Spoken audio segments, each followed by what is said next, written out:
E nesse momento, pelo que nós estamos passando, por todas essas questões de isolamento, nós precisamos trazer as crianças juntamente com a família, para perto, para junto de nós. E é o momento de falarmos sobre o Rei dos Reis, né? O nosso Deus que breve voltará, porque Ele já está às portas. E nós precisamos, né, Geraldinho, estarmos preparados, estarmos prontos para um dia nos encontrarmos com Ele. Eu quero, nesse momento, iniciar, né, orando, agradecendo a Deus por mais esse momento, por mais esse encontro, por mais essa live. E eu quero convidar para estar dirigindo esse primeiro momento um dos nossos coordenadores da SEDAC, o nosso pastor João Batista Silva. Ele é o nosso pastor também de Passo do Lumiar, né, do Campo Passo do Lumiar. E ele está agora bem pertinho de nós, né? Agora ele é sedaquiano total, do cabelo, né, pastor? Até a planta do pé. Então ele vai, né, dirigir essa oração, dando início a essa live. Nós estamos agradecendo muito a Deus, né, pela presença do nosso pastor, está aqui, que está nos prestigiando, mas também que está nos apoiando, que ora pela SEDAC, que entende, né, desse grande trabalho que é levar o evangelho, anunciar o evangelho às crianças e pré-adolescentes. A paz do Senhor a todos que estão nos ouvindo nesse momento. Vamos orar. Glorioso Deus, soberano Pai que estás no céu, em cuja presença estamos nesse momento, Senhor, neste estúdio, para te agradecer pela vida de todos os membros da SEDAC, pela vida de todos que estão, Senhor, nesse momento, vendo este trabalho. Obrigado por aqueles que contribuem diretamente e indiretamente para a realização deste trabalho. Estende a tua mão potente, o teu braço valoroso, Senhor. Continua nos abençoando dos altos céus. É o que nós te pedimos nesse momento e por fé nós te agradecemos em nome de Jesus. Amém. Amém. Glória a Deus, né? Como eu falei para vocês, meu pastor, o senhor já pode ficar, se o senhor quiser, pode ficar aqui com a gente, viu? Como eu falei a vocês, nós temos também outros convidados especiais, né? Que vão estar conosco nesse primeiro momento, trazendo para nós, né, um pouco dessa fundamentação teológica. E quero avisar vocês que, olha só, o kit da EBF já está pronto, né? Nós já temos os kits da EBF aqui. Então, você que ainda não veio buscar o seu kit, ainda não veio comprar, adquira o kit da EBF, né? Leve a EBF para o seu campo, para a sua igreja, para a sua área. Não deixe de fazer. Se você não vai fazer presencial, faça online, mas faça, né? Que esse ano você esteja realmente propagando, anunciando. João Batista, nosso profeta, nosso pastor também, que é João Batista, né? Então, João Batista, né, pastor, ele antecedeu Jesus, ele tinha uma missão, que era anunciar, né, a chegada, anunciar a chegada do Messias, que o Messias ia vir. Então, hoje nós também temos a mesma função que o João Batista, que é anunciar a volta de Jesus, né? Que Jesus vai vir novamente, mas agora não para morrer na cruz, não para perdoar o nosso pecado, mas para nos levar para a cidade santa, né? Para a cidade do grande rei. Então, nesse livro, que é o livro diretor da nossa EBF, aqui vem falando um pouco, onde a missionária Sueli vai discorrendo um pouco sobre venha a nós o teu reino, sobre o reino, onde você, professor, precisa ler, precisa se apropriar, se aprofundar sobre isso, né? Que reino é esse? O que é esse reino? O que vai vir, né? Que festa é essa? Que lugar é esse que está sendo preparado? Falar sobre a volta do grande rei precisa, irmãos, precisa continuar sendo ênfase em nossos púlpitos, nos cultos infantis. Nós não podemos descansar, nós não podemos fazer com que as crianças da nossa igreja esqueçam ou achem que Jesus não vai voltar, porque ele vai voltar para nos buscar. Ele prometeu e ele, quando promete, ele cumpre, tá? Porque Jesus, ele não mente, ele não é político, ele não é uma pessoa que engana, não, né? Jesus, se ele disse que ele vai voltar para nos buscar. E a criança e o pré-adolescente precisam entender isso. Ah, mas eu ouço falar há tanto tempo que Jesus vai voltar e até hoje ele nunca voltou. Mas ele vai voltar. Ele prometeu e ele vai voltar. Então você precisa anunciar. Você precisa, desde lá do berçário, você precisa dizer que Jesus vai voltar, que o rei foi preparar um lugar lindo e que ele vai vir buscar. A criança precisa ter esse gozo, esse prazer, né, meu pastor? Essa esperança de que ele vai voltar e que nós estamos nos preparando para nos encontrarmos com ele e que nós não queremos ficar aqui nesse lugar. Com certeza é um dever dos pais e de todos que trabalham com crianças ensinar, nós, crentes, ensinarmos os nossos filhos, é mandamento bíblico, ensinar a criança no caminho em que deve andar. Tem que ensinar a temer a Deus, a obedecer a Deus, a guardar essa palavra no coração. Tem muita gente que diz o seguinte, tem pais, infelizmente, que dizem, eu não quero perder tempo com criança. Não é perder tempo, é ganhar tempo. Sentar com a criança, ensinar as coisas da Bíblia para ele, é ganhar tempo. E essa criança está em formação. E se ele não aprender a amar a Deus, a honrar a Deus, a obedecer a Deus, a guardar a palavra de Deus no coração, com certeza essa criança vai se tornar-se um adulto fadado ao fracasso, quem sabe ao inferno. E é a nossa obrigação como pais ensinar essa criança a guardar os preceitos de Deus e permanecer firme nos seus caminhos para que eles possam, ou no arrebatamento da igreja, ou quando Deus os chamar, ir para o paraíso. Amém, glória a Deus. E olha só, nós já começamos a sentir aqui o gostinho, né, de como é que vai ser essa fundamentação teológica e teórica. E eu quero convidar aqui, né, o nosso pastor está aqui nos prestigiando, mas o nosso convidado especial hoje é o pastor Miqueias. Vem aqui, pastor Miqueias. Olha só. Pastor Miqueias também é do campo de Passo Lumiar, é filho do nosso pastor João Batista. Olha aí, 2 pastores lindos para a honra e glória do Senhor, tal pai e tal filho. Obrigado. Tal pai e tal filho. A missionária está assistindo, né? Ela está lá toda agora. Agora ela tá, as 2 missionárias estão lá todas convencidas, né? Então aqui é o nosso pastor Miqueias, que hoje vai estar conosco trazendo um pouquinho, né, dessa palavra, nessa fundamentação teológica. E nós também temos o professor Udnilton Mota, e ele também, né, exatamente, pronto, ele também vai estar conosco, também trabalhando um pouco sobre essa fundamentação, trazendo para a gente. O professor Udnilton, ele é professor de letras, é professor também de teologia, então a gente está em boas mãos, né? E aí eu quero então contar agora com você, que você, se você tiver alguma dúvida, quando você estiver ouvindo, deixa aí seus comentários, tá? Que a tia Kelly, a tia Andréia, a tia Betseba estão aí anotando. E aí a gente vai ter no final uns minutinhos para tirar as dúvidas de você. Aproveite esse momento, né? Que nós estamos aqui com 2 pastores e mais um professor, né? Um teólogo, também para poder falar um pouquinho sobre esse assunto, tá bom, queridos? Então a gente volta já já e aí nós vamos então abrir esse primeiro momento, esta mesa redonda, onde nós vamos falar um pouco sobre a volta do rei com esses três amados irmãos, tá bom? Glória a Deus.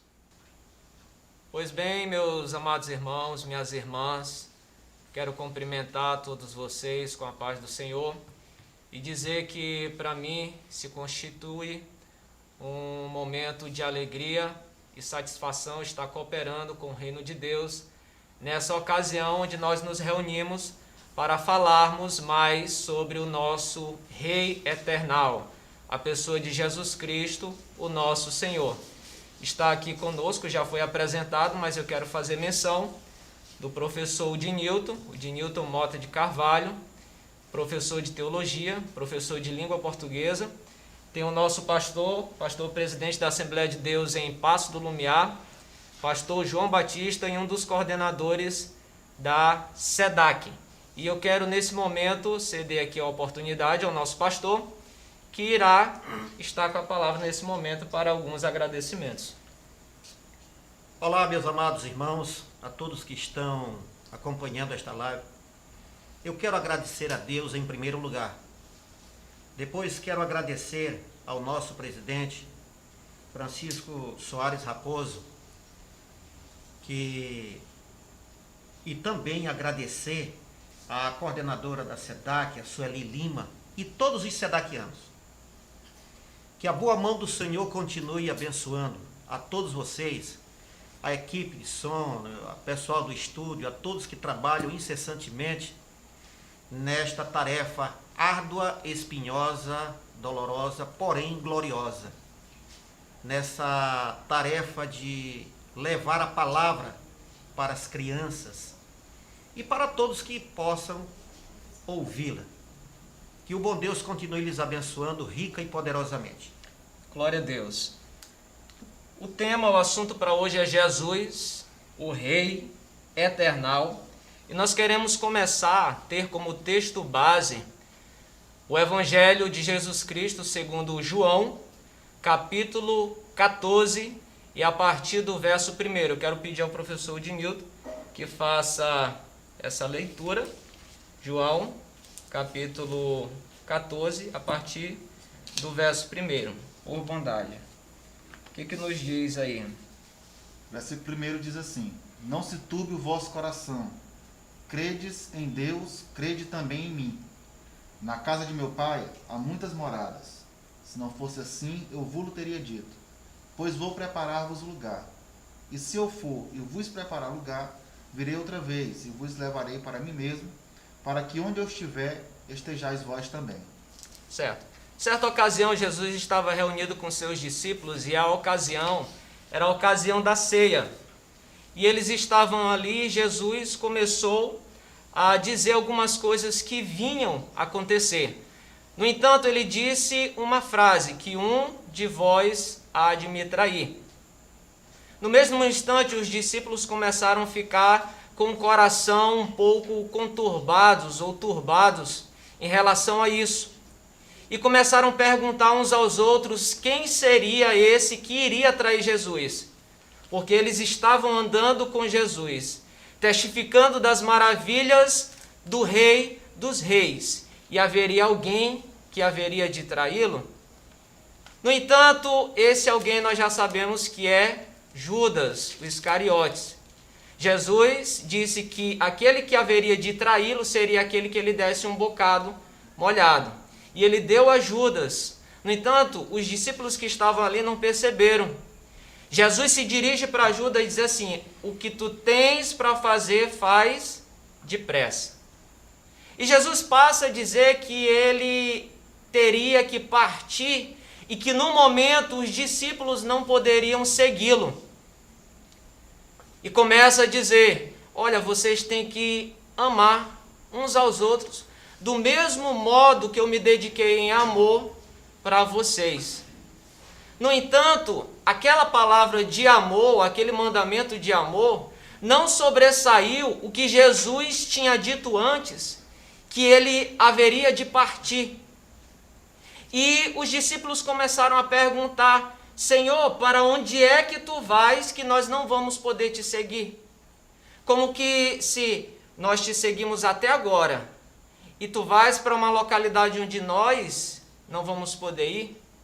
Jesus começa a dizer já essas palavras no capítulo 14 de João. Não se turbe o vosso coração. Credes em Deus, crede também em mim. Na casa de meu pai há muitas moradas. E se não fosse assim, eu teria dito, porque eu vou preparar lugar. E se eu for preparar lugar, eu virei outra vez. Com a intenção de quê? De pegar vocês e levar para onde eu estiver. Jesus aqui, ele faz uma promessa. E sabemos que o nosso Senhor Jesus, o Rei dos Reis, aquele que nos selecionou para servi-lo, ele não falha em suas promessas. Nosso Jesus, ele subiu, ele foi preparar lugar, na intenção de retornar e de pegar os seus filhos, a sua igreja, o seu povo separado, redimido, lavado no sangue de Jesus, para ir morar nas mansões celestiais, naquele lugar que ele foi preparar para nós. Então nós temos aqui uma promessa. Aí nos gera uma pergunta: como que se dará esse retorno de Jesus Cristo?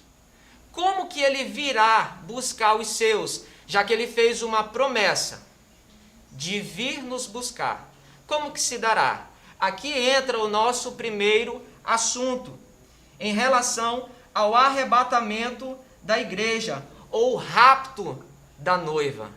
Nós, a igreja de Cristo, nós somos a noiva dele, a noiva do Cordeiro.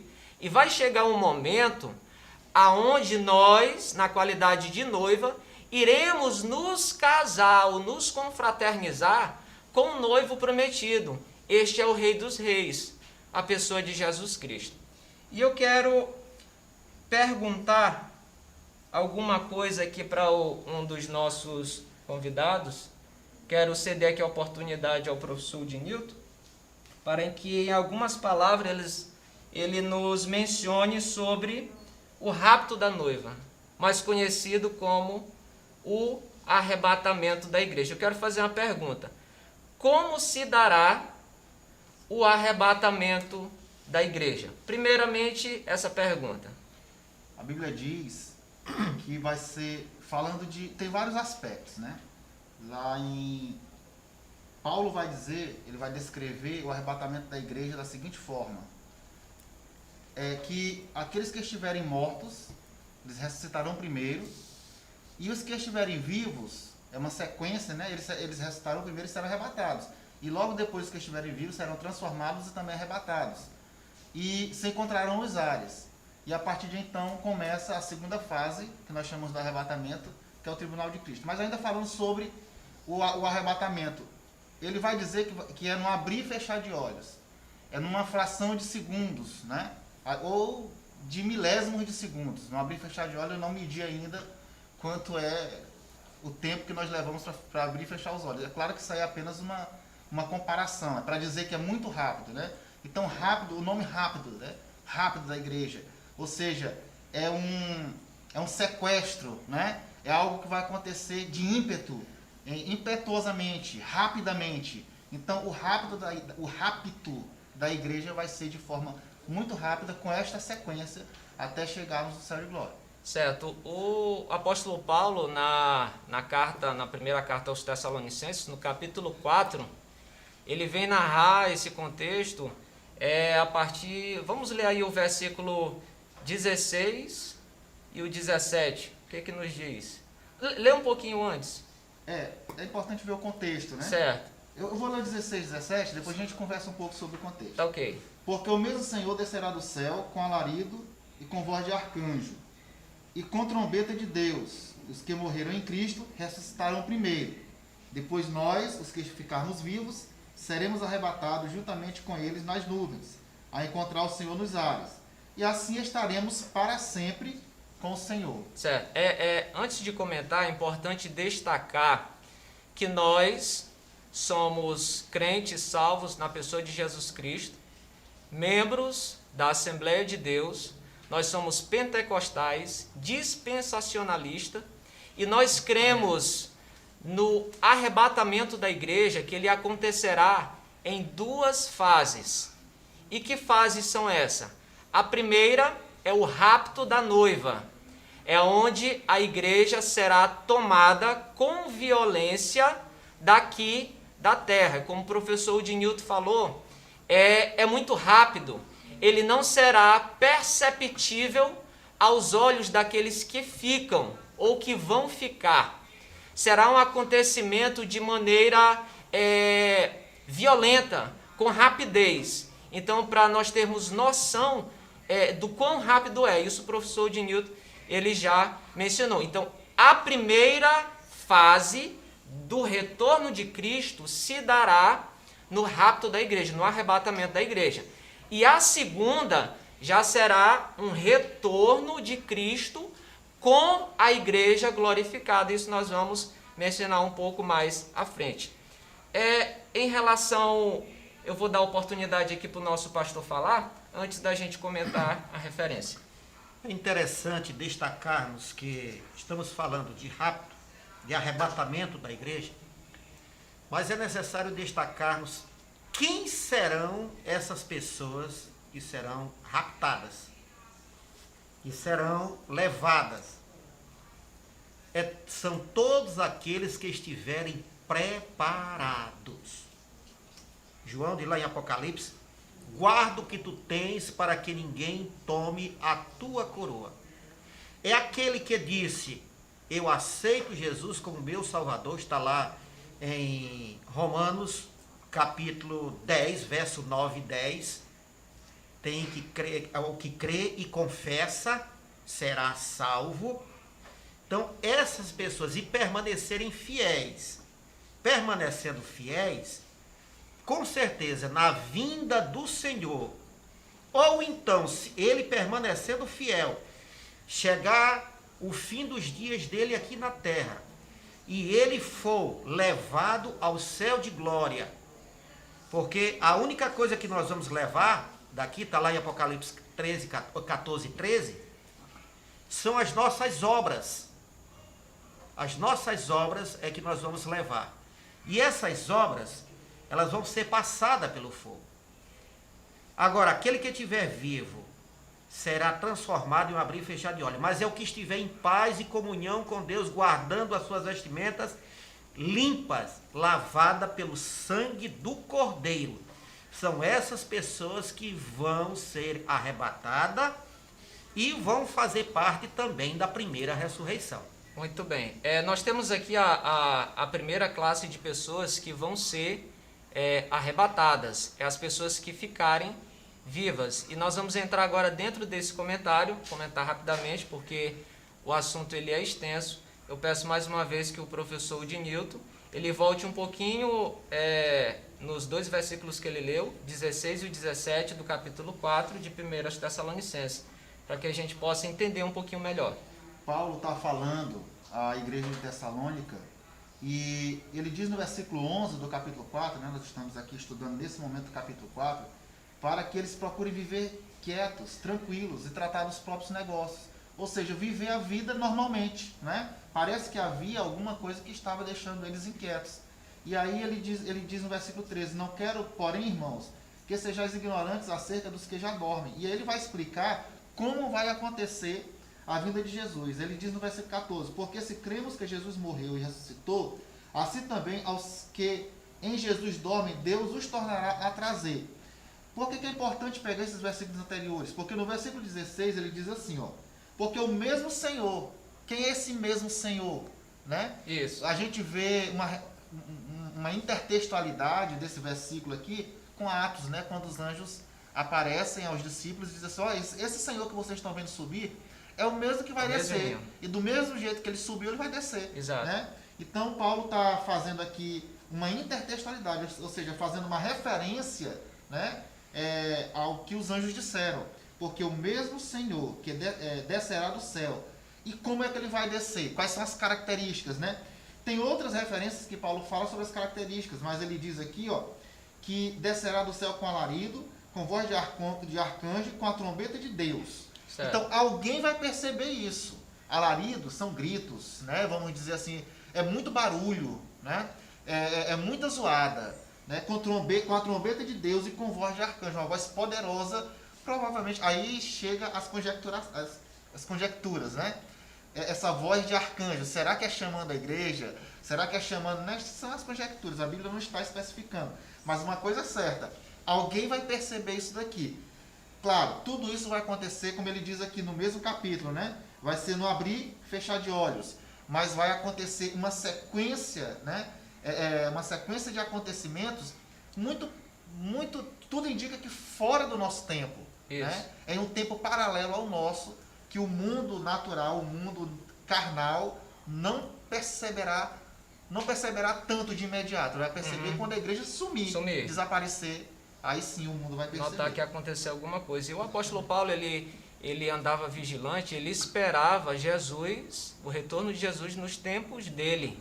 Ele dizia e disse, e nós, os que ficarmos vivos, seremos transformados juntamente com os mortos, que eles ressuscitarão. Então essa é a segunda classe de pessoas que vai subir, ou na realidade, vamos inverter aqui. Os mortos em Cristo, aqueles que morreram com Cristo, eles vão ressuscitar. E nós, os que ficarmos vivos, juntamente com eles serão transformados e subiremos ao encontro de Jesus. Porque o nosso Senhor vem e Ele está trazendo com Ele o galardão para distribuir a cada um daqueles que subirem no arrebatamento da igreja.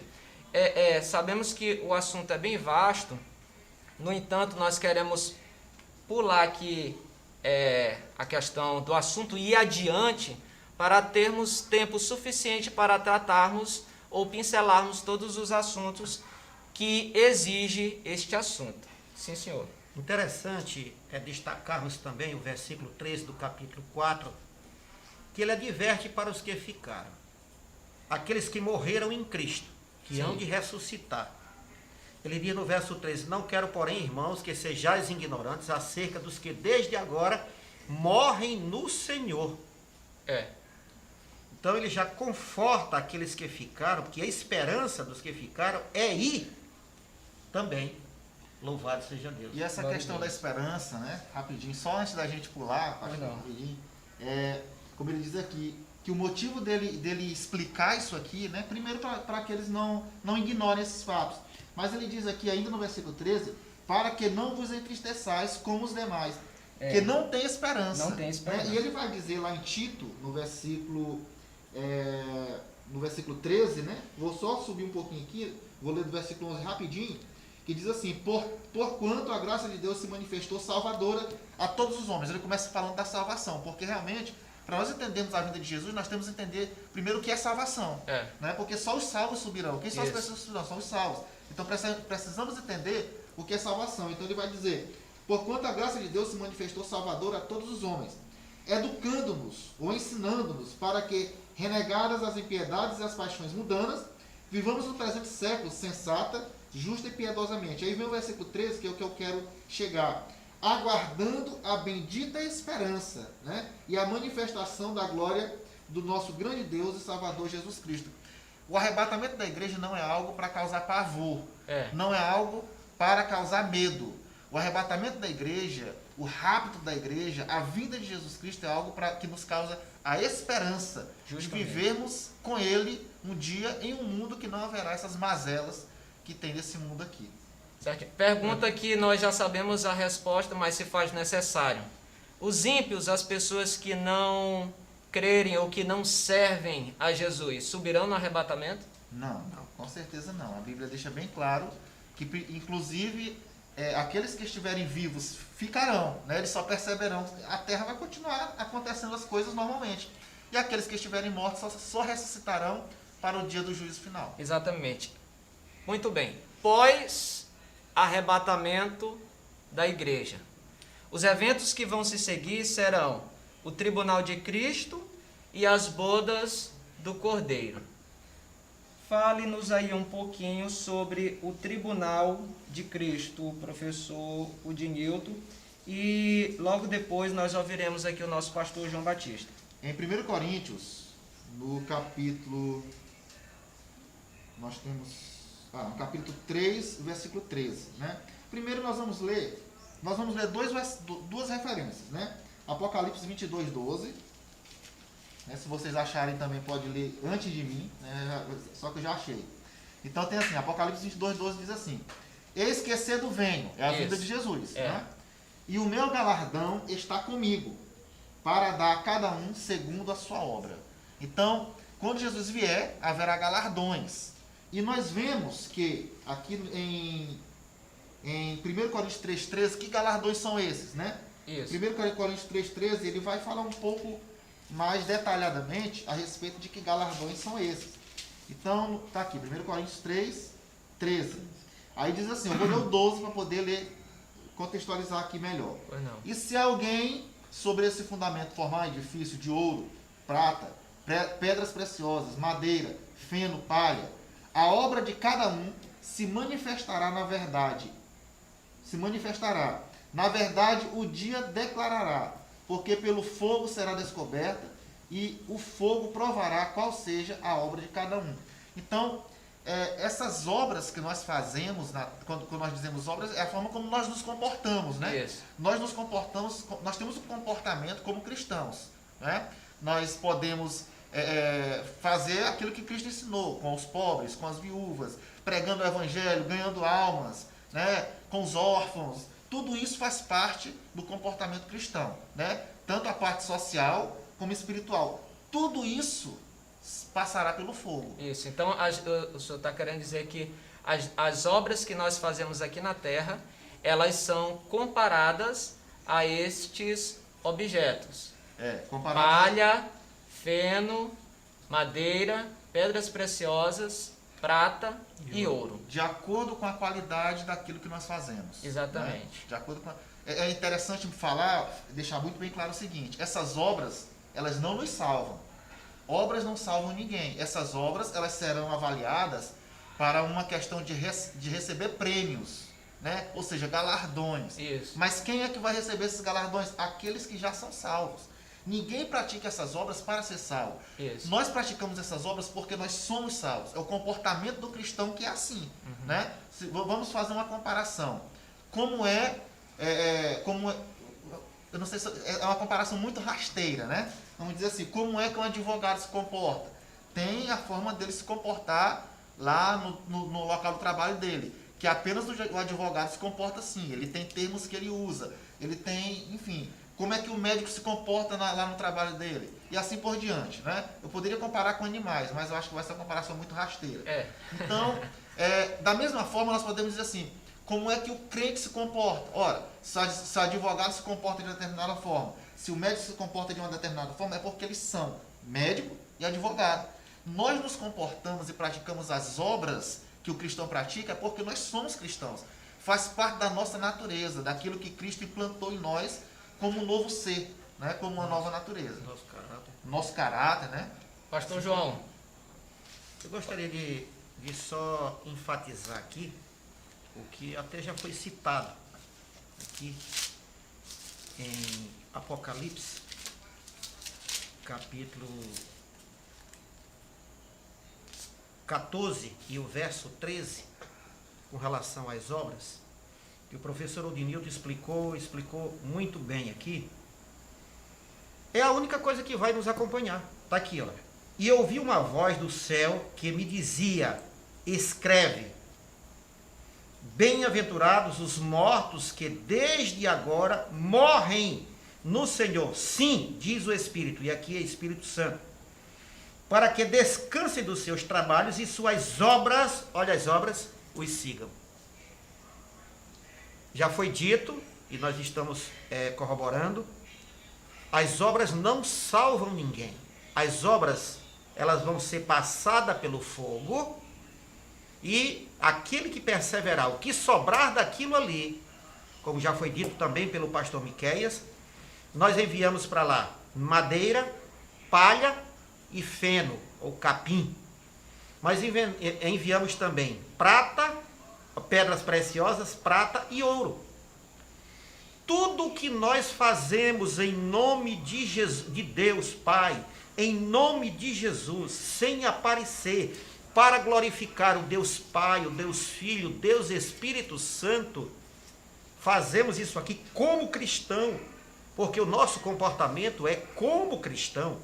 Foi dito e muito bem dito, volto a falar novamente, pelo professor Odinilton, a respeito do nosso comportamento. O advogado se comporta de um jeito, o médico se comporta de acordo com aquilo que é inerente à sua profissão. Ou aquilo que você é. Ou aquilo que você é.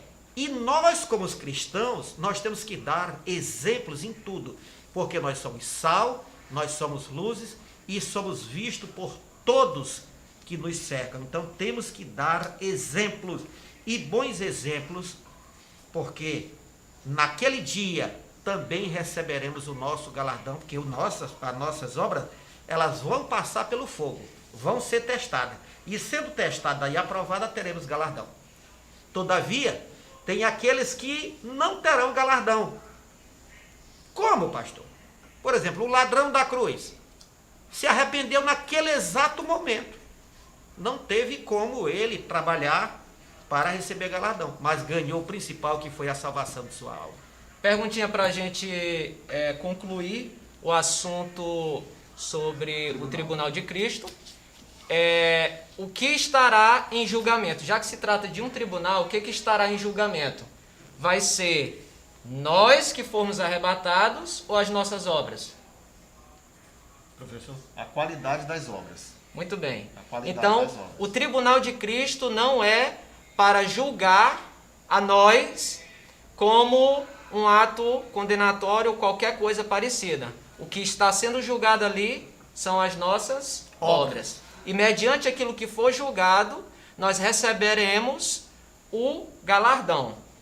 As provas, as obras passam pelo fogo, o que sair do fogo, a intensidade do galardão será de acordo com o que sair do fogo. Amém? Amém. Após o Tribunal de Cristo, dar-se-á um outro evento. Nós entraremos para as bodas do Cordeiro. São dois eventos paralelos, né? Exatamente. E aí vem uma pergunta. O Tribunal de Cristo e as bodas do Cordeiro acontecerão onde? No céu. No céu. Nós fomos arrebatados, Jesus veio de lá e nós nos encontramos no meio. Então, estes dois eventos acontecerão ali, nos ares, no céu. Há quem diga, né? Porque tem coisas que a Bíblia não deixa muito claro. Há quem diga que o trono, o julgamento, como é o nome? Tribunal. O Tribunal de Cristo, exatamente. Há quem diga que ele acontecerá nos ares. Mas as bodas do Cordeiro acontecerá no céu exatamente. mesmo. Né? No céu Com de certeza. Então, esses dois eventos nós sabemos que não acontecerá na terra. Mas, vamos falar sobre as bodas do Cordeiro. É interessante ressaltar que depois do tribunal entraremos para as bodas do Cordeiro. E só vai entrar aquele depois das obras testadas. Isso. Possuir vinde benditos do Pai, possuir por herança o reino dos céus que está preparado desde a fundação do mundo. Certo. Então, foste fiel no pouco, sobre o muito eu te colocarei. Entra para o gozo do teu Senhor. Então essa será uma ocasião sublime, será uma ocasião de festa, aonde nós que subiremos no arrebatamento da igreja, participaremos do casamento, estaremos inseridos no casamento, porque nós somos noiva de Cristo. Nós vamos casar. Nós vamos casar, essa realmente é a palavra, nós iremos casar com Cristo e vamos celebrar, será uma festa maravilhosa para a glória do nosso Deus. Glória a Jesus. Ok, esses dois eventos eles não acontecerão na terra. Mas ao mesmo tempo que esses eventos estiverem acontecendo fora da terra, o que estará acontecendo na terra? Para quem? A pergunta. Vamos lá, vocês têm liberdade. A Bíblia nos faz entender que a partir do momento que a igreja subir, sim, nós teremos um momento na terra também. A igreja estará se regozijando no céu de glória. As bodas, ou seja, na festa do Cordeiro, né? Na festa aonde a igreja será recebida, recepcionada, aonde marcará o momento, a partir daquele momento ali nós viveremos com Cristo. Daí a ideia de casamento, né? É claro que a ideia de casamento é uma metáfora que a gente utiliza, que a Bíblia compara, porque a intimidade que nós teremos com o nosso rei vai ser da noiva com o noivo. Isso. Né? Então, a partir daquele momento ali, nós viveremos com ele, na mesma casa, no mesmo ambiente, no mesmo país. Estaremos com ele para sempre. Exatamente. Aonde quer que ele esteja. Como ele disse, né? Uhum. Aonde eu estiver, vocês também estarão. Então, ele, inclusive, para a gente falar sobre essa intimidade, ele diz assim como eu sou com o Pai, eu quero que vocês sejam um comigo. Exatamente. Né? E não é, claro, começa agora, eu tenho que ser um com Cristo, você tem que ser um com Cristo, mas isso vai se efetivar, glória a Deus, literalmente, no céu de glória. Mas enquanto isso, né, enquanto essa festa estiver acontecendo, a Bíblia nos faz entender que na terra acontecerá um período de uma tribulação que jamais houve, né? É a grande tribulação, e aí vai ter várias características. é o período do reinado do anticristo. Se hoje nós sabemos que o príncipe deste mundo é o diabo, Sim. imagine uma época em que aqui não haverá igreja para pregar a palavra de Deus, né? Pelo menos não a igreja como nós conhecemos hoje. Não vou aqui dizer que ninguém vai pregar a palavra nesse tempo, mas não existirá a igreja como nós conhecemos hoje, né? Uma entidade que influencia não apenas espiritualmente, mas socialmente, né? Então, mas haverá uma grande tribulação na terra, a terra estará entregue Isso. para o diabo e ele governará o mundo através do anticristo. E aí você pode Apocalipse capítulo 13, já está aqui, né? Já. É 13, o verso 5 e o 6. Leia, pastor João, por bondade. Nos diz assim: e foi-lhe dado uma boca para proferir grandes coisas e blasfêmias, e deu-lhes poder para continuar por 42 meses. Isso quer dizer, são 3 anos e meio. para continuar.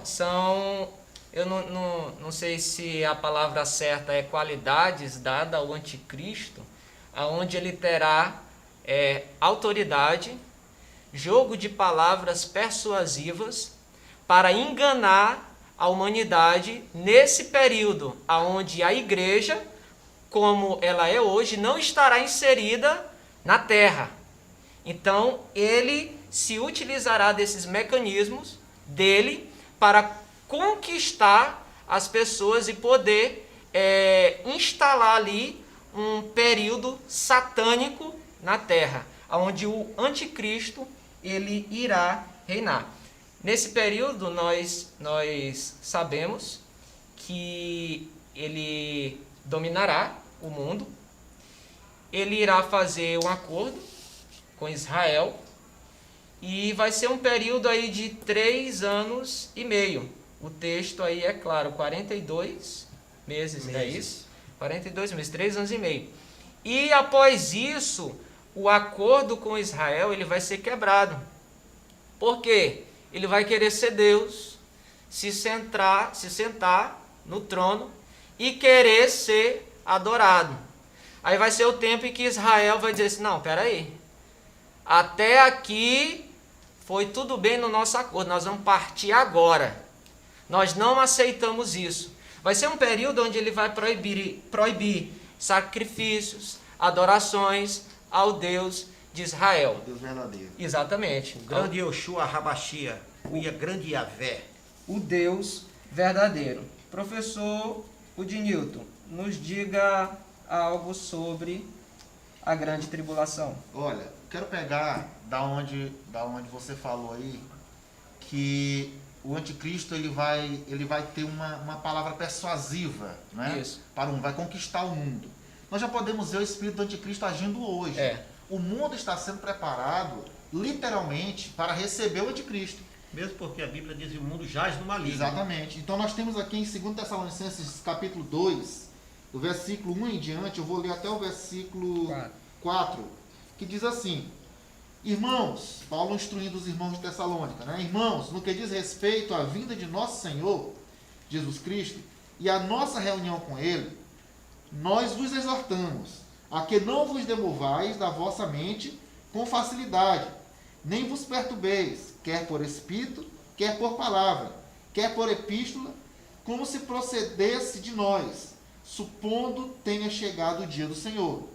Ninguém de modo nenhum vos engane, porque isto não acontecerá, ou seja, não chegará o dia do Senhor, né? Sem que primeiro venha a apostasia e seja revelado o homem da iniquidade, o filho da perdição, o qual se opõe e se levanta contra tudo que se chama Deus e objeto de culto, a ponto de assentar-se no santuário de Deus, ostentando-se como se fosse o próprio Deus. Então nós encontramos aqui algumas características daquele que se manifestará como o anticristo. O filho da perdição. O filho da perdição, o homem do pecado. Tem uma versão que diz que é o homem do pecado. Então o mundo ele precisa estar preparado para receber o anticristo de forma que o anticristo pareça ser a solução para tudo. Né? Isso. O que nós vemos acontecendo hoje? O mundo está cheio de ideologias que permeiam e que dominam as instituições públicas, a educação, a política, até mesmo dentro das igrejas, existem teologias como a teologia da libertação, que muitos que se dizem cristãos pregam, né? Essas ideologias, elas estão dominando o ambiente das instituições, de modo geral, as instituições sociais, né? E de forma genérica, o que é que nós vemos nessas ideologias? De forma genérica, do ponto de vista espiritual, nós vemos o seguinte: o pecado é cultura, é bacana, é legal, é normal. O errado é você não pecar. O certo é errado, o certo é criticável, né? O certo é questionável. Isso. Mas o errado é aquilo que nós aceitamos, é aquilo que nós queremos e que nos dá liberdade. Então, em uma cultura como essa, o anticristo chega com um discurso similar a esse, e ele, com certeza, sendo o homem do pecado, olha o nome, né? O homem do pecado. Ou seja, nós vemos hoje que a prostituição, ela é normal, entre aspas, né? Eu estou falando normal para o mundo que nós vivemos. Ela é normal, não se tem mais aquele tabu que antigamente tinha. Isso, né? É estranho, muitas vezes, eu sou professor de jovens, adolescentes, no meio deles parece ser estranho quando a pessoa diz assim: eu sou virgem. Né? Ixi, tu é virgem, quer dizer, parece que é bacana, é a prostituição. É natural você olhar pessoas roubando como se não fosse nada.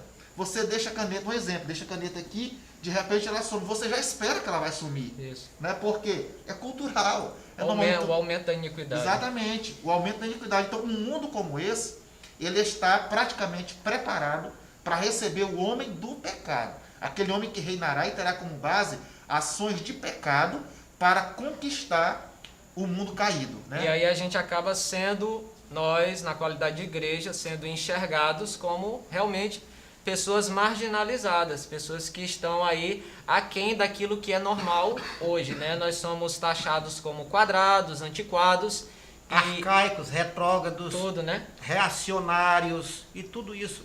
Teve um senhor que se chama pastor há poucos dias, né, que disse que a Bíblia está ultrapassada, que nós temos que rever e reconstruir o que a Bíblia diz. Né? Agora veja bem, Misericórdia. 31 mil versículos.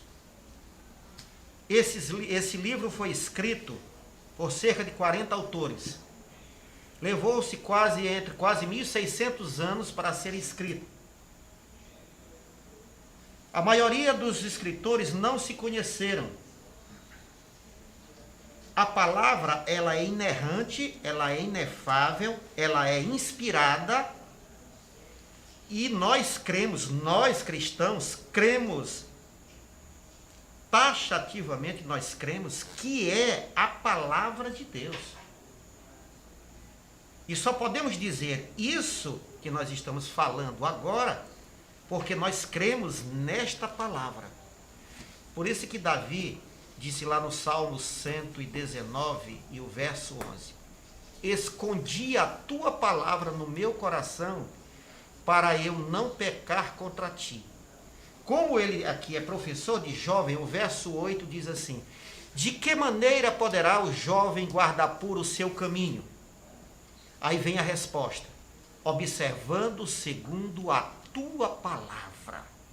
É essa palavra aqui que renova, a palavra que estrutura, é a palavra que lava, é a palavra que fortifica, é a palavra de Deus. E é nela que nós cremos. É através dela que nós podemos transmitir em tempo e fora de tempo, doa quem doer. A palavra tem que ser pregada. Aceite você ou não, é a santa verdade de Deus. Pastor Miquel, eu acho que, como nós estamos falando, só para a gente, eu sei que a gente tem que ir para outras partes, como nós estamos falando sobre a grande tribulação, nisso tudo que nós falamos, em que consiste a grande tribulação, né? O que você pode falar sobre isso também? Em que consiste a grande tribulação dentro disso tudo? Vamos comentar um pouco sobre isso. Esmiúça-se mais a sua pergunta para que a gente possa... Nós temos aqui uma sequência de acontecimentos que nós chamamos de grande tribulação e que vai acontecer nos 7 anos, né? Sim. O auge dessa grande tribulação, em que consiste?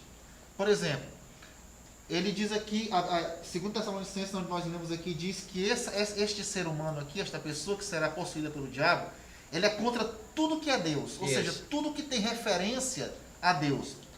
Nós acreditamos que a igreja será arrebatada antes desse momento. Sim. Não é isso?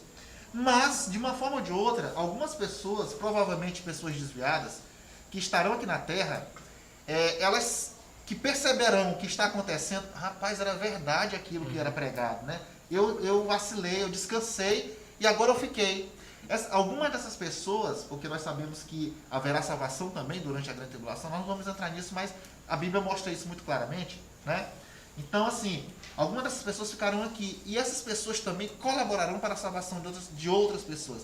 A grande tribulação, ela será a perseguição como nunca houve, implacável, né? A qualquer pessoa que faça referência a Cristo, a Deus, aonde o pecado, o diabo, tudo que é maligno é que tem que prevalecer, né? Com nossas palavras, a gente não chega, a gente só dá a entender o que vai ser. Mas imagine você, vamos só tentar imaginar rapidamente para poder, aqui não é uma coisa que a Bíblia detalha, né? Mas imagine você, alguém que passou a vida inteira na igreja e que de repente ele se vê em meio à grande tribulação, né? Esta pessoa que vai perceber isso, com certeza vai nascer um sentimento nela, né? Vai nascer um sentimento nela. E essa pessoa, no meio de todo esse contexto, como será, né, o sentimento dela ali sendo oprimida, sendo perseguida, não podendo mais clamar a Deus publicamente, como nós fazemos aqui, né? Não podendo mais falar de Cristo publicamente, como nós fazemos aqui, não podendo mais fazer cultos, né? Tudo que ele for fazer vai ser vigiado, monitorado, né? Então, a grande tribulação, e não é só isso, né? Eu estou falando apenas de alguns detalhes, né? Mas todos os aspectos sociais estarão comprometidos. Praticamente inimaginável o que vai acontecer, o que nos leva, diante disso, a estarmos vigilantes para nós não participarmos desse período, para nós subirmos com o Senhor e não vivenciarmos tempos turbulentos, como será isso. E no auge desse período, aí sim, culminará no retorno glorioso de Cristo. Cristo voltará com a igreja glorificada. Louvado seja Deus. Esses que ficarem, é interessante destacar, que tiverem algum sentimento cristão, disserem, eu não vou aceitar o sinal da besta, eu não vou entrar nesse esquema aí. Ele não vai ser procurado, não. Ele vai ser caçado. Ele vai ser vilipendiado. Ele vai ser torturado. Ele vai ser degolado por amor a Cristo. É uma tribulação como nunca houve. Como né? nunca Exatamente. houve. Como nunca houve. Daí a intensidade, grande tribulação. Após esse evento, Cristo, ele retornará à terra, aí sim ele vai pisar a terra. Do mesmo modo em que Cristo subiu e foi recebido, ele voltará, só que ele voltará com uma igreja, aquela igreja do arrebatamento, que passou pelo tribunal de Cristo, que passou pelas bodas do Cordeiro, já está casada com Cristo, está casada, recebeu os galardões, voltará para reinar com Cristo durante um período de 1000 anos. Nesse período de 1000 anos, Satanás, ou como diz, eu não sei se diz em outro lugar, aqui no Maranhão chama birifute também, esse camarada vai ser preso. O diabo, Satã, a antiga serpente, vai ser preso por um período de 1000 anos. Nesse período de 1000 anos, Cristo vai reinar com a igreja. Aí vem uma pergunta para nós concluirmos aqui o nosso raciocínio e irmos para as perguntas, como a nossa irmã mencionou no início dessa transmissão. As pessoas que vão participar do milênio serão, me ajudem aí, a igreja, né? Logicamente. Aqueles que... Os seres humanos que estiverem na Terra. Exatamente. Porque antes de começar o milênio, vai haver o julgamento das nações. As nações serão julgadas. os que restarem do julgamento das nações, eles participarão do milênio, juntamente com a igreja, juntamente com aqueles que foram fiéis a Deus no período da grande tribulação. Então será um período maravilhoso. O próprio Cristo irá reinar conosco aqui na terra. Louvado seja Deus. Só que tem um detalhe rapidinho. Nós estaremos aqui não como seres humanos comuns. Isso. Né? Nós estaremos aqui glorioso. com corpo glorioso. Nós seremos príncipes. Isso. Nós é que seremos os estadistas. Isso. Né? O nosso corpo, a Bíblia diz que será semelhante Ao de Cristo. ao de Cristo. Então, eu destaco um aspecto desse corpo glorioso. Jesus, quando ele ressuscitou, que ele apareceu para os seus discípulos, eles estavam como fugitivos dentro de uma casa. Os discípulos estavam reunidos. Aí ele chega, de repente aparece no meio deles. Aparece lá. Apareceu. Aí diz assim, paz seja convosco. É um corpo que não obedece às leis dessa física, desse mundo, Exatamente, né? exatamente. Quem sabe, se não atravessa a parede, não sei. Não será mais passivo de pecar, nem de morte. Será como o apóstolo Paulo falou na carta aos Coríntios, a primeira carta, capítulo 15, a partir do verso 51, 52 em diante. Ele diz que convém que isso aqui, que é mortal, se revista da imortalidade. E isso aqui, que é corruptível, se revista da incorruptibilidade.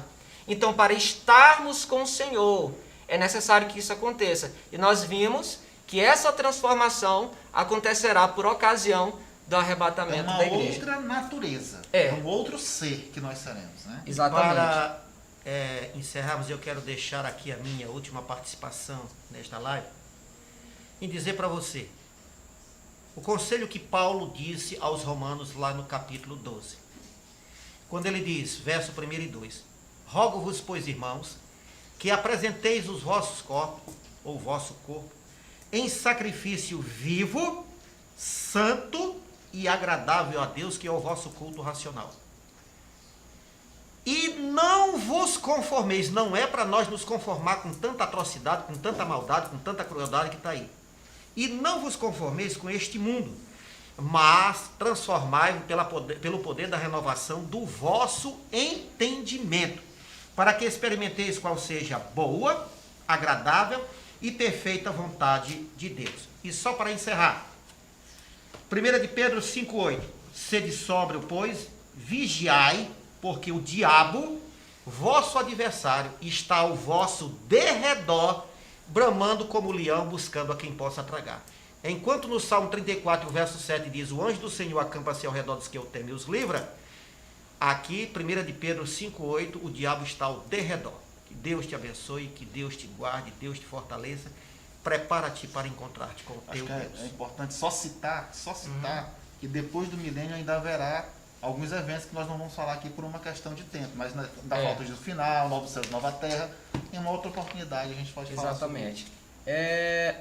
Nos foi aberto aqui um período, um tempo, e tem algumas perguntas para nós respondermos, e eu quero fazer essas perguntas aqui. Meus companheiros, pastor João, professor Dinilton, irá nos ajudar aqui a responder essas perguntas.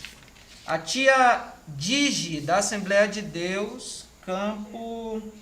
Eu disse, É Digé. Eu disse Digé, né? É Digé.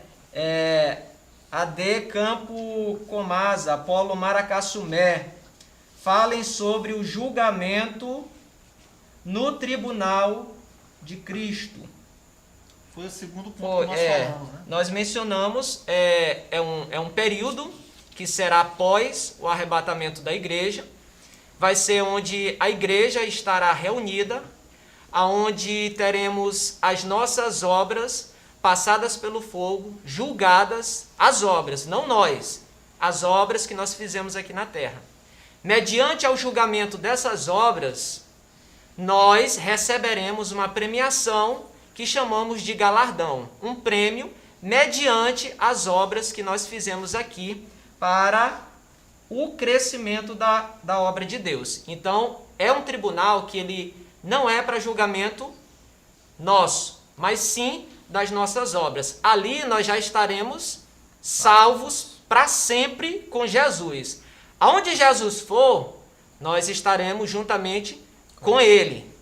certo? Então, será um evento que será apenas para julgar as nossas obras. Depois dessas obras elas serem julgadas, recebermos o galardão, nós entraremos para as bodas. Um exemplo Olha. prático.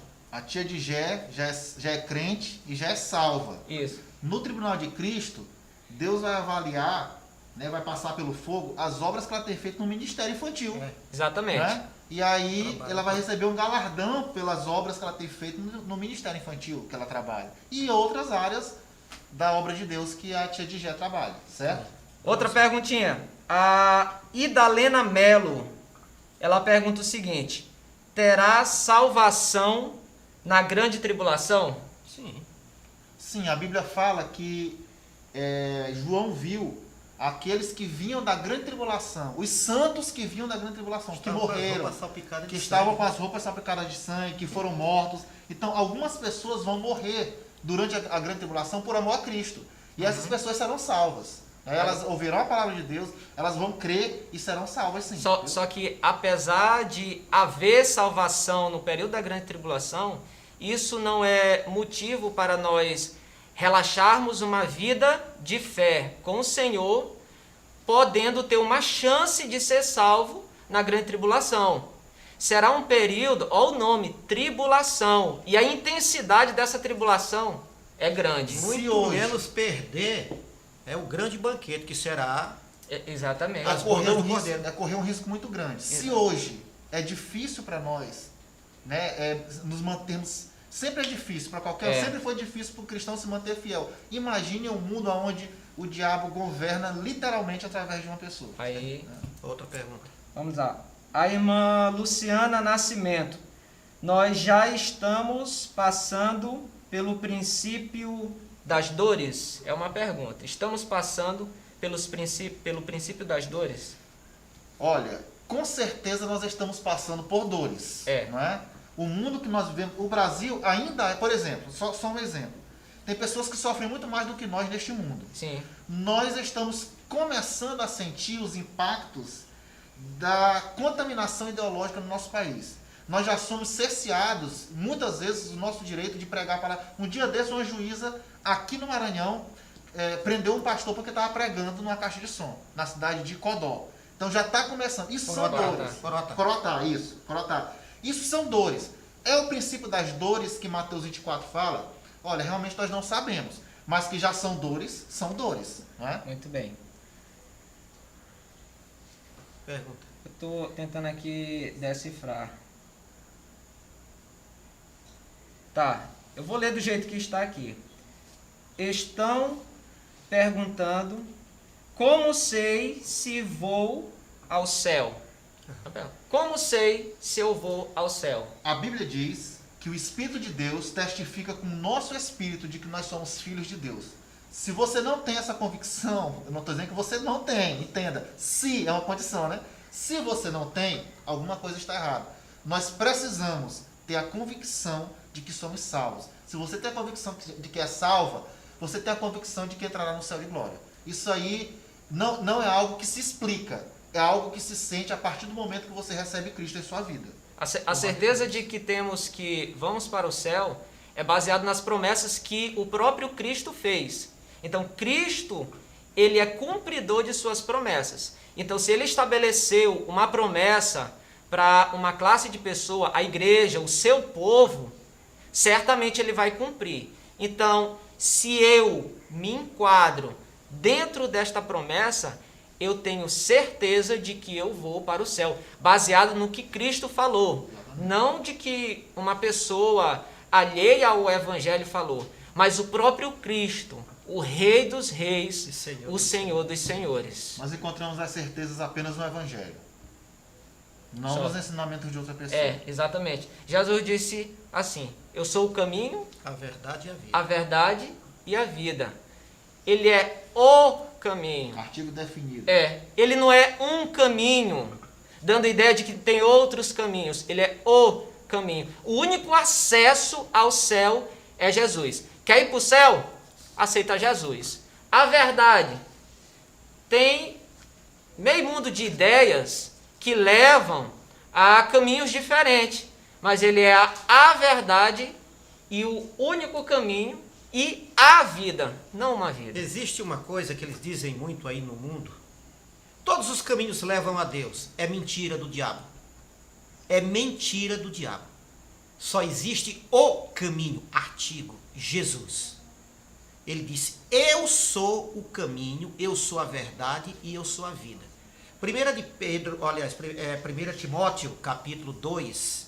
1 Timóteo, capítulo 2, se não me foge a memória.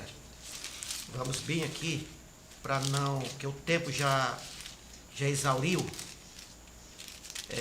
Capítulo 2 e o verso 3 diz assim: porque isto é bom e agradável diante de Deus, nosso Senhor, que quer que todos os homens se salvem e venham ao conhecimento da verdade. Verso 5, porque há um só Deus e um só mediador entre Deus e os homens, Jesus Cristo, homem. Não há outro tipo de Deus, só há um, Jesus Cristo. Muito bem, nós queremos concluir o trabalho aqui realizado. Já deixamos aqui o nosso obrigado, a paciência, a dedicação de você estar durante esse período assistindo e comentando nessa explicação. Sabemos que Deus, ele não fica devendo nada a ninguém. A recompensa que o Senhor tem para os seus é certa. Devemos apenas confiar e esperar no Senhor nosso Deus. Quero agradecer ao professor Dinilton pela boa vontade de estar aqui neste ambiente. Obrigado.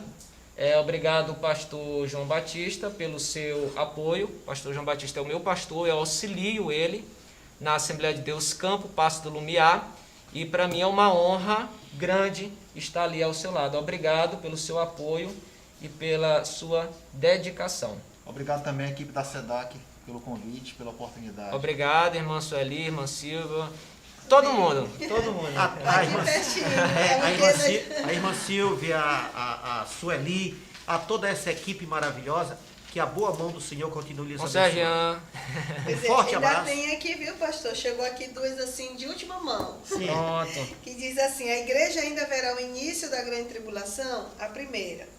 E o outro é: o crente que crê em Deus, em sua palavra, mas não entende ou não compreende o Apocalipse, pode perder a salvação no arrebatamento? Vamos para a primeira pergunta. A primeira pergunta diz que... Se a igreja ainda verá o início da grande tribulação. Olha só, existem várias vertentes teológicas a respeito dos eventos escatológicos. Nós, como crentes da Assembleia de Deus, nós temos um conjunto de doutrinas que nós cremos, defendemos e usamos como regra de fé e prática. Então, nós cremos, baseado nos textos sagrados, que a igreja não passará pelo período da grande tribulação, nem vê o início e nem o final, certo? O senhor quer comentar? Não, com relação a isso, não, a segunda pergunta.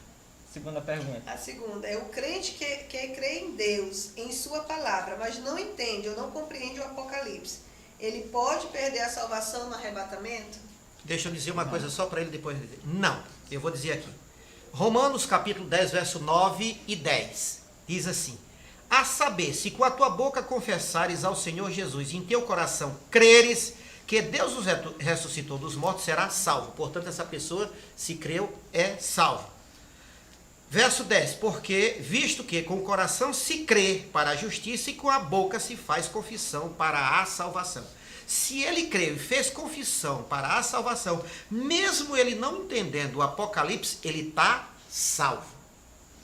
O que te salva, irmão, é o sacrifício de Jesus na cruz, é a tua fé nesse sacrifício. É isso que te salva, não é você entender o que o texto bíblico diz.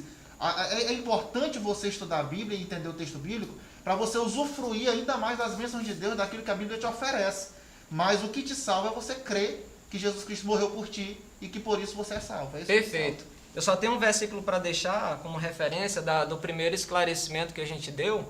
É a primeira carta de Paulo aos Tessalonicenses, capítulo 1 e o versículo de número 10.